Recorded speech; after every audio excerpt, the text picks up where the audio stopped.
Olá, galera, tudo bem? Bom, Wellington Lisboa, para quem não me conhece, mais um conteúdo de Direito Processual Penal. E hoje nós iremos abordar o tema procedimentos. Mas antes, gostaria de contar com a sua contribuição, lembrando que o conteúdo é gratuito, você não está pagando nada. Se você puder contribuir com o canal, dê o like até antes de assistir o vídeo. Se você gostar do vídeo, achar que foi legal, encaminhe para um amigo, uma amiga, se inscreva no canal para poder ajudar o canal a impulsionar. Essa aula é gratuita, você não está pagando nada. E caso você não goste, você pode dar também um dislike. Eu estou pedindo que você faça isso antes, porque muitas vezes você assiste o vídeo e no final você esquece de dar a sua contribuição. Como o conteúdo é gratuito, eu estou contribuindo, fazendo a minha parte. Se você puder contribuir com o like, se inscrevendo no canal ou encaminhando para alguém, se você gostou do vídeo, eu serei grato e você estará contribuindo e retribuindo com a minha participação com relação à aula, ok? Vamos nessa, depois da vinheta, vamos tratar de procedimento no que tange ao direito processual penal.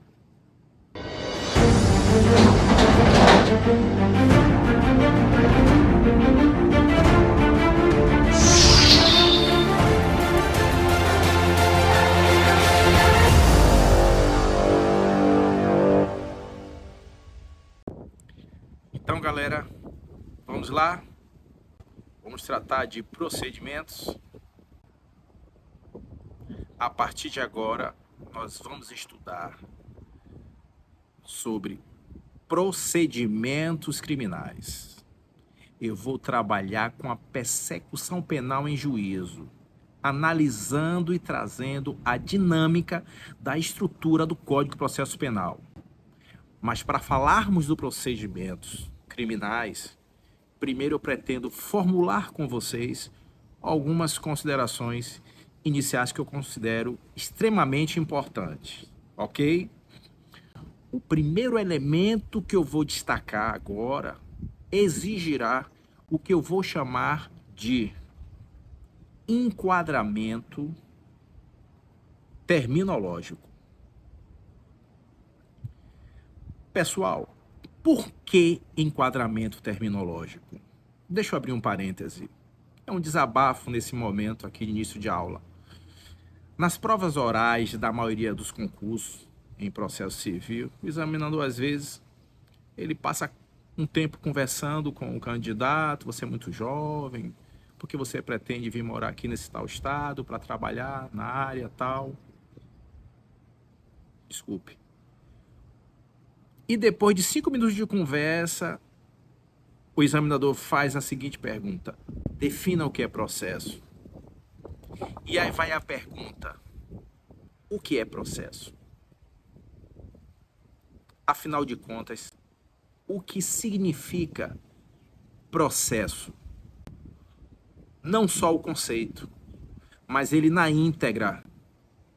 O que é processo? Já pensou nisso? Se você receber uma pergunta dessa, se lhe fizerem uma pergunta dessa, afinal de contas, o que é processo? O que é procedimento criminal? E a gente repete isso todos os dias trabalhando. O que é procedimento criminal? O que é processo? O que é rito? O que é ação? Ora, essa estrutura nos dá o alicerce da matéria. Preste atenção, procedimento é uma sequência lógica de atos concatenados por meio de lei, destinado a uma sequência lógica de atos devidamente organizado. E isso é, tecnicamente, um procedimento. E o procedimento mais importante de todos é o quê? Quando você estuda o inquérito policial. O inquérito policial ele é um procedimento administrativo e preliminar. Então vamos lá. Vamos ao enquadramento. A mesa está balançando muito aqui, por causa do vento. Mas o que seria o procedimento? Procedimento é uma sequência lógica de atos concatenados, organizados em lei e destinados a uma finalidade. Tranquilo? Isso é o procedimento. Mas Lisboa, e afinal de contas, o que é o processo? Veja se eu consigo lhe convencer. O processo também é uma sequência lógica de atos. Mas observe o detalhe. É uma sequência lógica de atos em meio ao contraditório, enriquecida entre a relação dos sujeitos envolvidos no processo pela troca de energia e pela interface entre as partes e o juiz. E quem são as partes? O magistrado, o Ministério Público e o suposto réu, o denunciado, o acusado, o executado, o indiciado. Perfeito? Estou segurando a mesa aqui porque o vento está balançando, está horrível. Eu quis fazer essa gravação aqui fora por causa da claridade, mas eu estou percebendo que está balançando muito o vídeo. Eu estou segurando a mesa. Quem faz ao vivo é assim. Em que pese as inúmeras teorias para definir o processo, no âmbito do processo penal, o que é que prevalece? A definição de processo. Observe que o conceito de procedimento está dentro do conceito de processo e é a parte palpável e sequencial da definição de processo.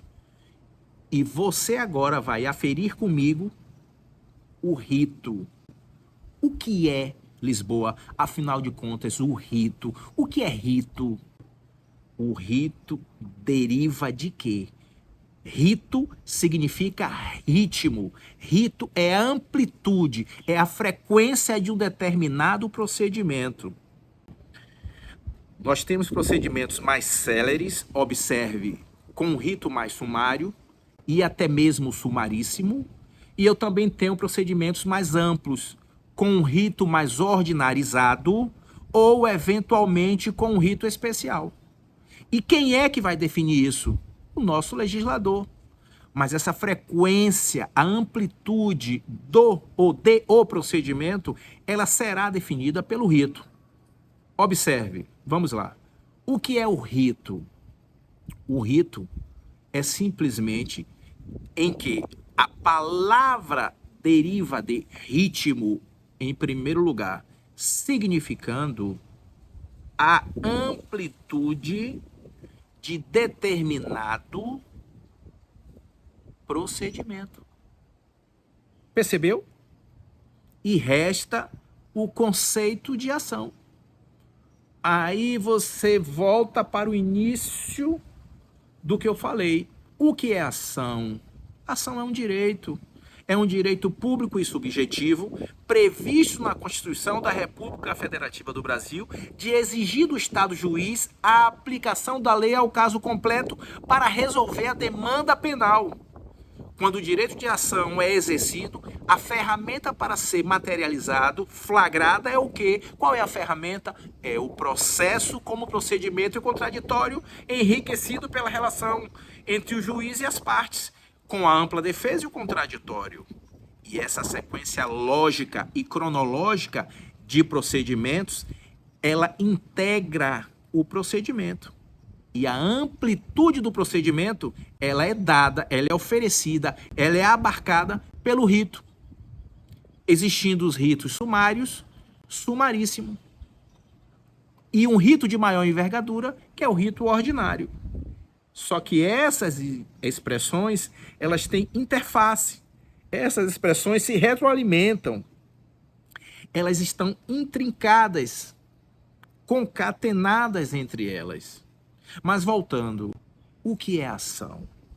A ação é o direito público e subjetivo positivado na Constituição da República Federativa do Brasil de exigir do Estado opressor, Estado juiz, de exigir a aplicação da lei ao caso concreto. Ok? Estão comigo? Para dessa forma ocorrer a solução da demanda penal. Essa é a ideia. A ação é um direito. E quando a ação é exercida, você está efetivando um direito. E, consequentemente, a ferramenta para que ela se materialize, ela será deflagrada por meio do processo. Acabamos de falar sobre a referência introdutória da terminologia relacionado ao processo.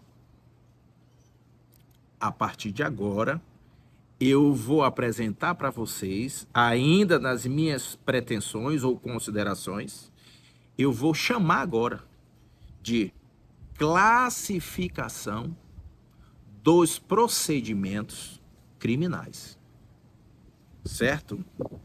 Nós temos uma classificação dos procedimentos criminais que vai trazer a dimensão do nosso desafio, porque a matéria ela deverá ser bifurcada. Primeiro, a nossa legislação ela apresenta o que nós poderemos chamar de procedimento comum. E qual é a grande sacada, Lisboa? É que o procedimento comum ele pode admitir 3 ritos diferentes. E qualquer coincidência com o processo civil nesse momento é intencional. E quais são os ritos que podem trazer a faceta do procedimento comum? Veja se você concorda comigo. O procedimento comum ele pode assumir o rito ordinário, ele pode assumir também o rito sumário, e o procedimento comum ele pode também assumir o rito sumaríssimo. Entendeu? O procedimento do juizado especial, ele é comum. No juizado, nós adotamos o procedimento comum de rito sumaríssimo. Percebeu? O procedimento é comum, mas o rito é sumaríssimo. E dessa maneira, ele assume estes seguintes ritos. E quais são? O rito ordinário, o rito sumário e o rito sumaríssimo, que faz parte do procedimento ordinário. E isso muitas vezes confundem na hora das perguntas que caem em prova. E essa é a percepção estrutural do procedimento comum. Só que além do procedimento comum, vamos avançar mais um pouco. Observe, não anote nada agora. Você vai passar a aferir os nossos procedimentos especiais. Nós estamos passando para um outro caminho do procedimento. Os procedimentos, eles podem se especializar, preste atenção, em virtude da natureza do crime ou em virtude do órgão jurisdicional perante o qual o procedimento será deflagrado. A depender da natureza do crime ou do órgão jurisdicionado onde o processo tramitará, o procedimento poderá ser especializado. E eu vou mapear agora para você, tendo como fonte de inspiração os principais editais da magistratura do MP, Delegado de Defensoria Pública. Eu vou lhe mostrar os principais procedimentos criminais organizados ou na legislação especial ou incorporados no Código de Processo Penal. Preste atenção. Daqui a pouco eu paro o vídeo, só 15 minutos, faltam 3 minutos. Aí eu vou fazer a aula 2, ok? Para que não fique muito longo. Bom, a especialidade do procedimento especializado ocorrerá em razão da natureza do crime ou do órgão jurisdicional perante o qual é ou será deflagrado. Observem. Quais são os procedimentos especiais que você, Lisboa, identificará agora para nós nos principais editais no Brasil? Preste atenção. Em ordem de classificação de importância. O primeiro, o procedimento especial do júri, regulado nos artigos 406 ao 497 do CPP. Sem dúvida, é o procedimento especial mais cobrado em qualquer concurso público. Mas além do procedimento especial do júri, quais os demais, professor, que eu vou destacar? E qual que você me destaca, professor Lisboa? segundo paradigma, procedimento da Lei de Drogas 11.343. O procedimento especial na persecução do tráfico de substâncias entorpecentes, a partir do artigo 48 e seguintes da Lei 11.343 de 2006. Ok? Além do procedimento especial da Lei de Drogas, o que mais nós temos, professor? Em ordem de importância. Observe, venha comigo, vou destacar agora. O procedimento, alguém lembra? O procedimento das ações originárias em tribunal. Simples. O procedimento adotado quando o sujeito goza de foro por prerrogativa de função. Os procedimentos de foro que estão regulados nos artigos do 1º ao 12 da Lei 8.038 de 1990. Agora, ainda nessas considerações, qual o próximo procedimento especial que Lisboa vai falar e que dispensa nos concursos da polícia? O procedimento especial dos crimes de responsabilidade dos funcionários públicos. Vale dizer, crimes funcionais afiançáveis perpetrados por funcionário público também são dotados de procedimento especial. E no rótulo que você vai enxergar no edital, o procedimento especial dos crimes de responsabilidade do funcionário público ou dos funcionários públicos, este é regulado nos artigos, repetindo, 513 ao 518 do CPP. Ok? Tranquilo? Perfeito, né? Bom, 15 minutos, eu vou parar a primeira parte da aula de procedimentos aqui, agora. Tá balançando muito, a qualidade não está muito boa, porque ao mesmo tempo que eu estou falando, eu estou segurando a mesa, mas tudo bem. O importante é o conteúdo, eu peço até venha, desculpas, né, aos colegas, eu sei que o conteúdo é mais importante. E aí, a segunda parte, eu vou dar continuidade na aula, finalizando as questões relacionadas ao procedimento no Código de Processo Penal, ok? Para finalizar a parte de procedimentos. Um abraço, volto daqui a pouco com mais 15 minutos de aula. Eu não quero estender a aula para 30 minutos, que vai ficar muito extenso, é melhor 15. A galera vem me pedindo, Lisboa, bota 15 minutos, fracione. E aí, desculpe, eu estou fracionando a aula, ok? Um abraço, sucesso. Galera, não esqueça de contribuir, seu like é importante, a sua inscrição é importante, o seu feedback é importante para o canal. Você não está pagando nada. Como forma de pagamento, contribua com o nobre causídico, com o nobre humilde aprendiz de professor, para que a gente possa trocar algumas intranquilidades e você ajudar o canal, impulsionando, encaminhando para um amigo, um parceiro, um colega, se você gostou. Também, se você não gostou, eu respeito, óbvio, você dá o dislike depois no final do vídeo. Mas se puder, dê antes, para que você não esqueça, porque eu sei que a galera tá visualizando e muitas vezes esquece, ok? Um abraço, sucesso, até a segunda parte da aula de procedimentos. Tchau!